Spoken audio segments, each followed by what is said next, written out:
Japan is rightfully seen as a safe country. While no country is ever free of crime, in Japan, crime is uncommon, and much of what does happen is often very minor or very rare. But underneath the surface exists a criminal underworld, a place filled with danger and intrigue. This is the story of one of the biggest gangs in Tokyo, the Kanto Rengo, and how they were taken down by a pair of brothers who had no issues with getting innocent people hurt to defeat their rivals once and for all. And this is a story about how an arrest in Cambodia has reignited the search for one of Japan's most sought-after fugitives, Hitate Shinichi, former leader in the Kanto Rengo.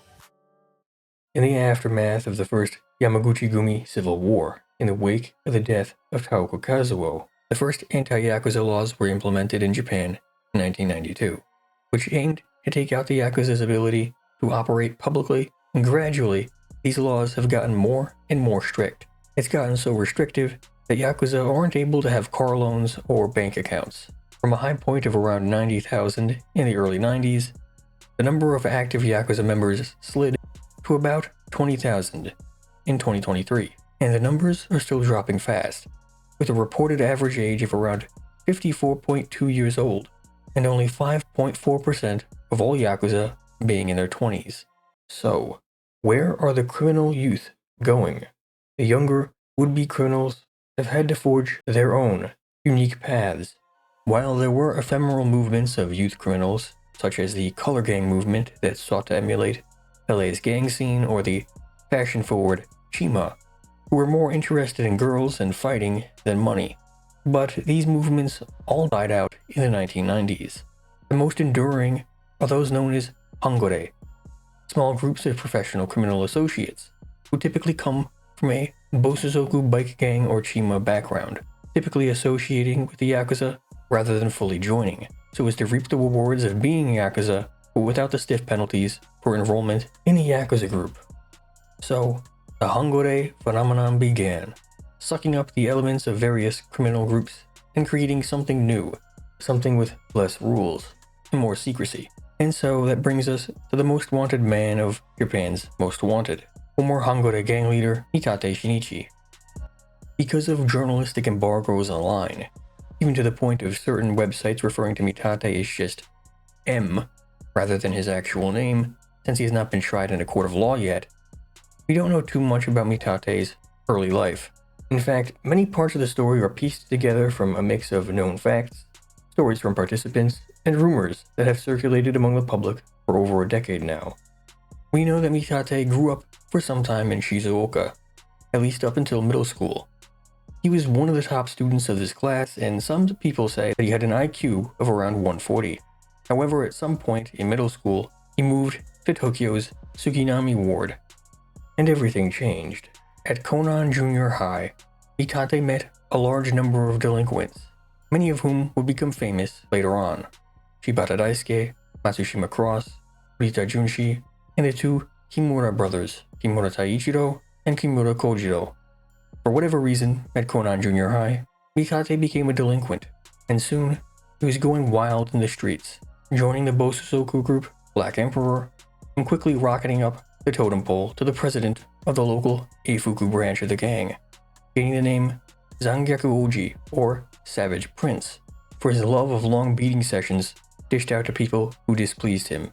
In fact, when Urita Junshi refused to join the local branch of Black Emperor on account of not wanting to become a Bosozoku like his father, in response, Hitate invited Urita to an apartment and ambushed him there with a gang of other men.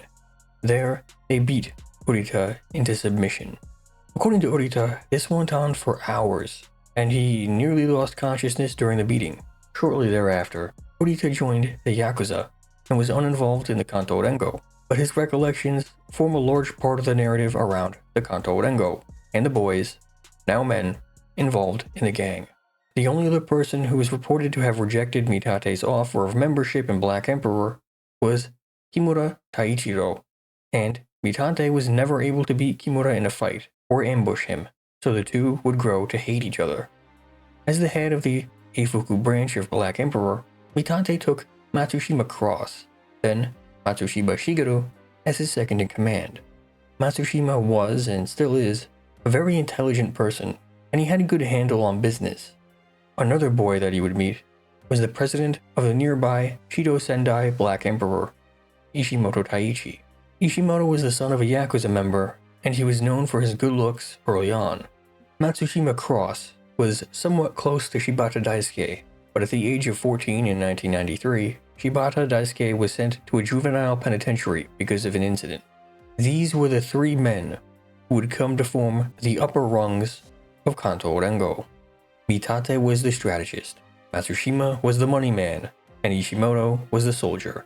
Kanto Rengo would grow in time to become strong players in the underground in and around Tokyo. Kanto itself refers to the region around Tokyo. Rengo means something akin to a union or confederation. While Kanto Rengo was originally made up of Black Emperor and another Bosozoku group called Mad Special, by the 1990s, the Bosozoku fad was fading, and the Chima, who I mentioned earlier, were becoming more popular. So many of these Bosozoku groups simply stopped operating as bike gangs. The new Kanto Rengo, as devised by Mitate, Matsushima, and Ishimoto, was more like a street gang, or Chima. They fought a lot, particularly in Shibuya and Roppongi, and they did tons of petty crime. But this was all small stuff. Only Matsushima Cross and Shibata Daisuke had ideas for greater economic opportunities at that time, and as teenagers were so successful that they were financially independent from their parents. By the mid-1990s, Matsushima got involved in something called scouting, which was the process of getting young women into adult videos or sex work. For each girl they sent, they would get a payment. In particular, they gathered women for companionship for older businessmen, but they even hatched a scheme to scout women to bring them to a bar where they would be overcharged for drinks and food. When they failed to pay their tab, they would then be pressured into entering the adult video industry instead. While Shibata Daisuke was continually arrested for violent crimes, even attacking rival gang members' homes and getting involved in fights that resulted in death, Matsushima Cross was far more business-orientated, and in 2000, he would make his debut as an adult video director and adult video company owner. Soon, the Kanto Rengo was going from teenage delinquents into professional criminals. Conversely, as the Kanto Rengo began to make the transition from being a street gang into an organized criminal venture, the Kimura Brothers were making their own advancements into the underground world. And while the Kimura Brothers are both shrouded in secrecy, here's what we do know.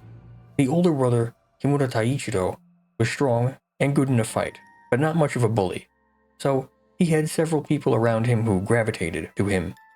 However, it was the younger brother, Kimura Kojiro, who was the real demon of the pair. Kojiro was different, and he seemed to scare others around him, similar to Mitate in that he was both strong and intelligent, but he used those skills for evil.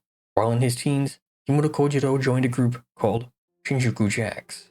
Soon, Kojiro had moved on to greener pastures, focusing his efforts into increasing their influence. He joined the Yamaguchi Gumi as an associate member when he was 18 in 1998. However, he was expelled soon after. Instead, he joined a group called Roppongi Akusatsu Gundan, a group associated with a different Yamaguchi Gumi faction. Kojiro started to get into business, running event circles, essentially clubs for parties. It's rumored that one of the clubs he helped manage was Waseda University's Super Free Event Club. It's infamous in Japan, but in English, it's more well known as the Waseda University Rape Club, which became famous for a legal case surrounding the club's abuse of female college students. But there is no firm evidence that suggests any ties between Kojiro and Super Free, so take that with a grain of salt. What really made him and his brother money was something totally new, something that the pair were probably among the first to do. Ore Ore Sagi. Ore Ore Sagi is a bank transfer scam, typically where you call an elderly person and claim that you're their son or a call center for a company or something like that, and for some reason, need a large amount of cash transferred to you right away.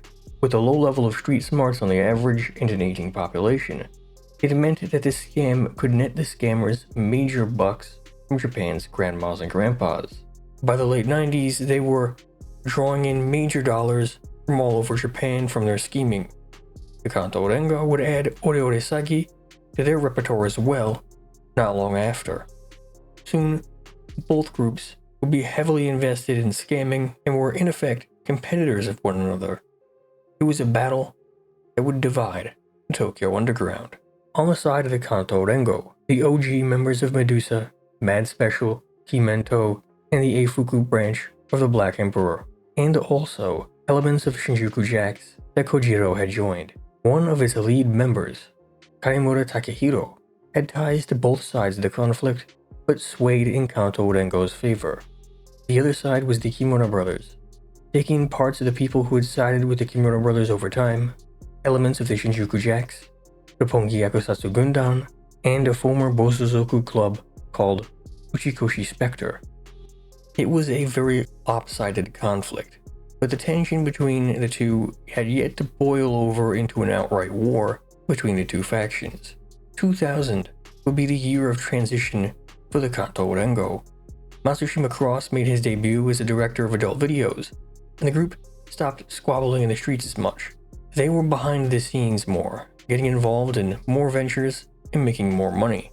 Yet, at that same time, they were more than capable of causing serious trouble.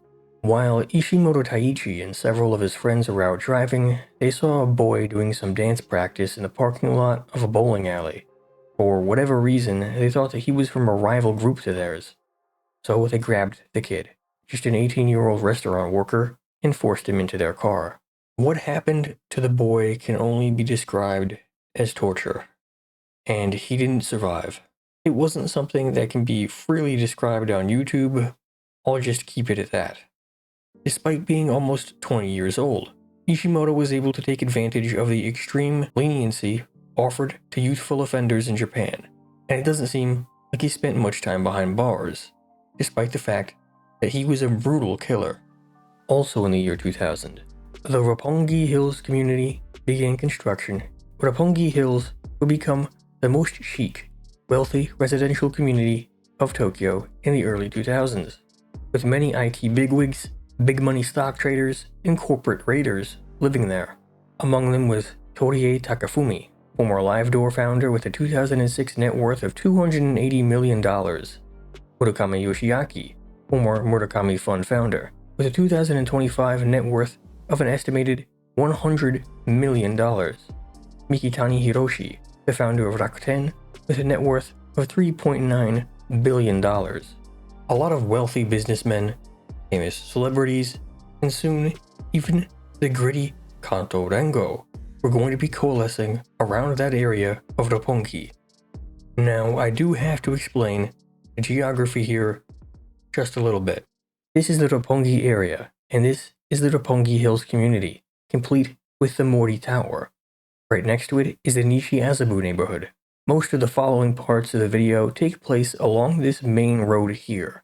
This area is the center of the Minato ward, right by the Tokyo Tower. The area has plenty of high-class clubs, bars, and fancy hotels. All of the Tokyo upper crust, ranging from rich businessmen to celebrities, love the area. After the release of Ishimoto Taichi in particular, came to possess many connections with celebrities and businessmen, even dating gravure idol Uehara Miyu, and becoming friends with the now disgraced Dio Paper Corporation chairman Motokawa Ikawa. Though the Kanto Rengo's real connect into the entertainment world was former Shinjuku Jacks member Kanemura Takehiro. Kanemura was a man of incredible build and seemingly good business sense. His father owned a Korean foodstuff importer and was quite wealthy. For whatever reason, Kanemura decided to become a gangster.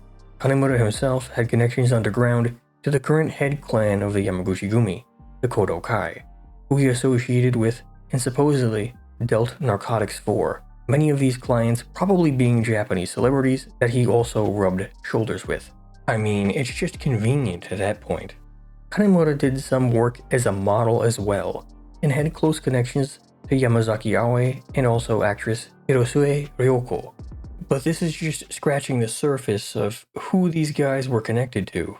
Every B and C-list celebrity in Tokyo at the time who partied in Roppongi or Nishi-Azabu during the 2000s probably encountered these guys at least once. I just don't mention their names because There's no way you would know any of them. The addition of the finished construction of Roppongi Hills in 2003 brought even more celebrities and money into that neck of the woods. Now growing into heavy-duty scamming and other major criminal ventures and rubbing shoulders with Tokyo's elite, the Kanto Rengo were growing into being major players in the Tokyo underground. But at the cost of increased friction with the Kimura Brothers, Mitate Shinichi wasn't going to let that rivalry slide. In 2006, Kimura Kojiro and a Yakuza-affiliated friend were visiting a red light business in Shibuya. Suddenly a man, probably Ishimoto but we aren't sure, jumped out at them, brandishing a military machete. The assailant slashed at Kimura Kojiro, but he was uninjured. His friend, however, ended up being hit by the machete and in one retelling of the story said that his arm was entirely cut off. The attacker ran off right afterwards and it doesn't seem like they were caught, so the details are sparse. But it's clear that this sudden and violent attack on the Kimura brothers was the opening salvo between Kanto Rengo and its top ops. In response to the attack on him, Kimura Kojiro attacked Kanto Rengo member Shibata Daisuke, but it seems like this was just a fistfight. After this, things were calmed down, it seems. Plus, Shibata had seemingly left the Kanto Rengo by the time the attack happened, so in the end it wasn't anything. It was a step back from machetes, just fistfights. Given that this is Japan, weaponry is limited, typically just aluminum baseball bats, so one's skill at hand-to-hand combat was considered important and also a point of personal pride. But unfortunately, it was also a fistfight that would set the Kimura brothers on the warpath against the Kanto Rengo. March 14th, 2008, Kanto Rengo ally Kanemura Takehiro and several Kanto Rengo friends were eating at a Shibuya-based Chanko restaurant. Chanko, by the way, is a hot pot soup thing that makes up the primary part of the sumo wrestler diet. But don't worry, you don't need to be a sumo wrestler to enjoy it. Anyway, so he's eating at this restaurant and enjoying himself when suddenly a group of men approach him, 2 Yamaguchi-gumi members from a different faction, and a leader, the Uchikoshi Spectre, named Ishimura. A fight broke out and Kanemura wrecked the other side. They ran away. It wasn't even hard for him. Kanemura was absolutely huge and practiced mixed martial arts, so they were never going to be able to take him in a fair fight. Right after this happened, news got back to the Kimura brothers, with it likely being Kojiro, it just says X in some documents, running into Ishimoto Taichi at another restaurant to both inform him of what happened and also to have he and his brother over the phone inform Ishimoto that now they were officially at war. Somehow this very minor altercation was, it seems, the straw that broke the camel's back. Now it was war between the two factions, and it was going to get ugly. According to reports, Kanemura was proud of the attack, and it was seemingly proof of which side he had picked between the two groups. As I had mentioned, he had a relationship with both sides of the beef. He even bragged about it at Mitate Shinichi's all-night birthday bash. All night, Kanemura and the Kanto Rengo partied, with the celebration continuing until around 3 in the morning. Once the partying had died down, the men began to return home. Kanemura did so as well, driving back to his home in West Shinjuku, though probably not sober enough to drive. When he arrived at his home and got out of the car, he came upon a terrible sight. Around 5 men jumped out from a hiding place, armed with aluminum baseball bats.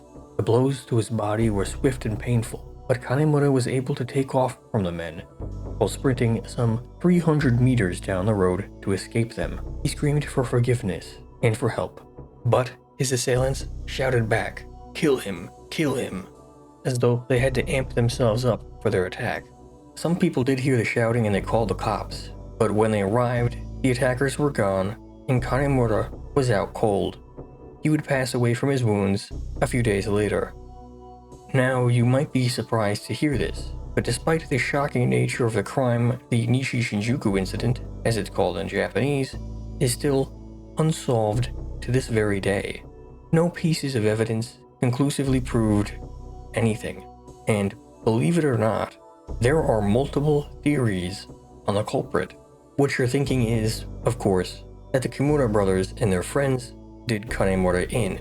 Everything kinda lines up with that and it makes sense. I feel that way too, but there is a separate theory. The Uchikoshi Spectre that was at the fight, Ishimura and his other friends are brought up. There's about as much evidence that they did it as one of the Kanemura brothers did it, and to be honest, it doesn't matter who did it either way. Hitate Shinichi and the others in Kanto Rengo were certain of who the real culprits were. At the wake for Kanemura, Hitate Shinichi stood before Kanemura's body and made a pledge. We're definitely getting them back for this. Now it really was war, and they were playing for keeps. The penalty for losing now wasn't just a bad beating, it was death.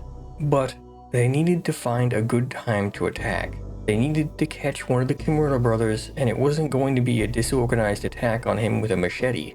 No, Hitate Shinichi and the others wanted something certain, and planned to make sure that one or both of the Kimura brothers got what was coming to them. In January of 2009, a lone member of the Kanto Rengo, appropriately named Bakudan or Bomb, Mura Yusuke, attacked the Kimura brothers after they left a Kabukicho club, but the attack was ineffective. The conflict deepened. While Kanto Rengo waited to get at the Kimura brothers, they did what they usually did, getting money from the underground, rubbing shoulders with celebrities, and getting into smash-ups at rooftop parties across the hunting ground of Roppongi and Nishiazabu.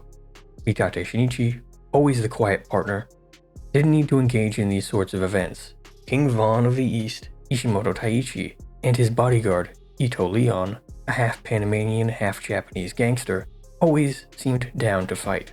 In fact, they would fight anybody. It didn't matter how big they were or how famous they were. The pair were always down to fight. November 25th, 2010, at a bar in Nishiazabu. The kabuki actor Ichikawa Danjiro XIII, at the time known as Ebizo, was drinking by himself after his friend had went home. Supposedly, at this point he had got drunk and rowdy, even headbutting a person at the bar. He headbutted Ishimoto. Ishimoto and Ito Leon beat Ichikawa, breaking bones in his face and a tooth. They even emptied an ashtray into a glass of tequila and forced Ichikawa to gulp it down. When Ichikawa returned home to his wife, she called the police. And soon, a very major and very public debacle was about to unfold.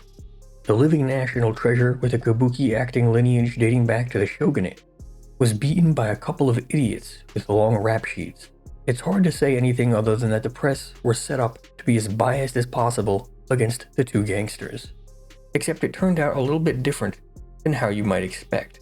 You see, the staff of the restaurant apparently really didn't like Ishikawa. He was a really mean guy when he got drunk, apparently, so they just said that he started the fight. The wounds that Ishikawa suffered were fairly bad, but it didn't show on his face. So people didn't really get what the issue even was. Ito Leon still got charged and sentenced to time behind bars, but what the press coverage did for Ishimoto was actually rather shocking. Ishimoto was let go without a charge, and soon the press became infatuated with Ishimoto. Even Japan loves a bad boy, especially when he's so photogenic. Soon Ishimoto had totally reversed the situation, and he was in the center of the spotlight, getting serialized in magazines and even writing a pair of autobiographies about his life. He even announced that he was going to make a film debut at some point. Despite his involvement in the brutal killing back in 2000, it was as though Ishimoto was going to become a celebrity himself. And he could have. There were and still are plenty of ex-cons who work in Japanese TV and the entertainment industry. In fact, at least a few Black Emperor Bosozoku alumni have somehow ended up in singing or acting over the years. But this bar fight wasn't all good for Kanto Rengo.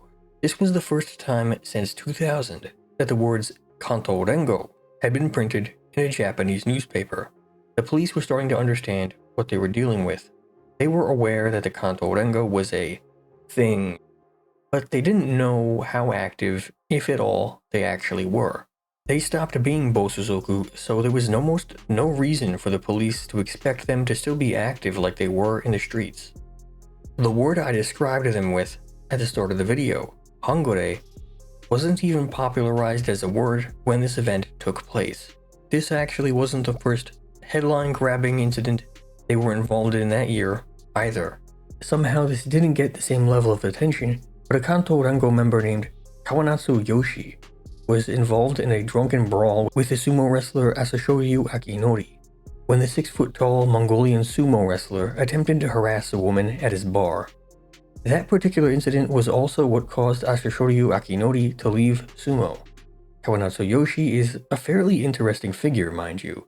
He was quite a few years older than everyone else in the Kanto Rengo, and at one point may have been the leader of the Kanto Rengo before being overthrown by Mitate. Kawanatsu was also understood to have close ties to the entertainment world and was reportedly connected to the actor Hoshio Manabu, who was caught with MDMA, and also letting a partner of his during a Diddy-style freak-off in Roppongi Hills at the home of lingerie tycoon Noguchi Mika die. Noguchi herself was and still is close to others in the Hills community, but it's important to note that there is no evidence of her or some of these other people in the Hills community being directly involved with the Kanto Rengo. There's more to the story, but I can't make heads or tails of it. It's a bit too spurious to cast judgment on anyone but Hoshio Manabu in that story. But to get back to the main story, Ichikawa Danjiro XIII was able to recover from the incident and could continue being a living national treasure for as long as he wished. Between sumo wrestlers and kabuki actors, it was as though they were trying to fight anyone. They were chomping at the bit, desperate to finally get at the Kimura Brothers. They wanted revenge, and they wanted to expand their businesses. More money, more respect, and revenge. For a criminal, there's not much better than that. Well, unfortunately for them, in 2012, they would get their chance to wipe out the Kimura Brothers. September 2nd, 2012, Roppongi, right in the middle of the hunting ground of the Kanto Rengo, at a club called Flower. News had reached Mitate Shinichi and the others in Kanto Rengo that Kimura Kojiro was visiting the club and in the isolated VIP room with a couple of friends. We don't know why or how they got the information about Kojiro being there, but you'll see that they clearly knew both where the VIP room was and that Kojiro was to be in that room when they arrived. A group of men arrived in 2 vans at around 3:40 a.m., hopping out and sliding on ski masks and preparing their baseball bats. They were eager to give some payback. 9 of the men approached the club on the 2nd floor and sprinted past the doors. Inside the club, what followed can only be described as pure pandemonium. The club was in the middle of operation, with around 500 to 600 customers inside. They didn't care about the masked men. They didn't even notice. The gangsters rushed straight to the club's VIP room in the dark. They knew exactly where their target was. Everything was lined up for them. In the VIP room, there were 3 men and 2 women, lounging and drinking alcohol. Though it was dark, they instantly recognized their longtime foe and descended upon him. Finally, they were able to take revenge for Kanemura. The attack was horrible, merciless. It took only a minute of attacking with baseball bats to mortally injure the target, and then they ran off. The VIP room had been smashed up. The target's friends were injured and the target would pass away at the scene from blood loss. The attackers popped into their pair of vans and fled the scene just as fast as they had arrived. It was the perfect getaway to the perfect crime. Almost no one in the club noticed what had happened, and they were in and out in less than a minute or 2. As far as the criminals were concerned, they had finished off the Kimura brother perfectly. It was the wrong guy. The man they attacked wasn't Taichiro or Kojiro. He was an uninvolved civilian who just looked similar to one of the Kimura brothers. There was also the inconvenient fact that Japan had entered the age of mass surveillance. They had been caught on security camera. You would think that if you were going to attack a guy in public like that you would make sure to at least wear a mask. But I guess the boys in Kanto Rengo never got that message. According to rumors, after the incident, the Kimura brothers leaked certain details to the police. Given the gravity of all of this, some rumors exist that the Kimura Brothers, mainly Kimura Kojiro, somehow managed to leak false information about his whereabouts to the Kanto Rengo, and get the man who looked similar to him targeted instead.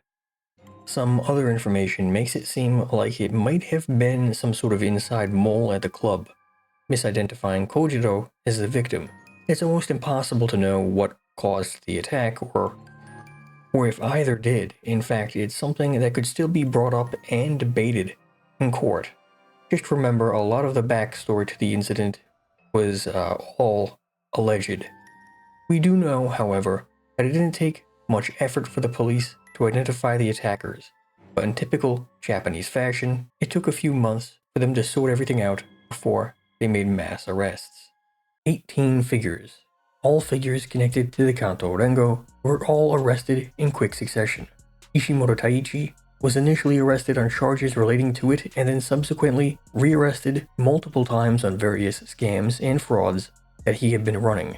Over the course of a few months, Ishimoto would be arrested 4 times. It was over for the Kanto Rengo. All of its leadership was either arrested or wanted, or, like Matsushima Cross, no longer associated with the group. Most of them got long sentences. Decades. Ishimoto Taichi was given 15 years. And while he continues to profess his innocence and contributes to YouTube from behind bars in anticipation for his release sometime in the late 2020s, he can no longer terrorize the Japanese public, at least for a few more years. It's only Mitate Shinichi who can boast of escaping the long arm of the law. It's understood that he fled abroad, likely to the Philippines and then to another country. No doubt in part thanks to the Kanto Rengo saga and its many eye-popping headlines. In March of 2013, the Japanese National Police Agency officially created the term Jun Boryokudan, or quasi-organized criminal group, to describe the Hangure phenomenon. Believe it or not, the Kimura brothers didn't seem to go much further in crime. No one seems to be sure why. You might think that these guys in particular would be set up to make major waves in the Japanese underground, but the Kimura brothers had little success after the incident, and the Kimura group is understood to have dissolved itself.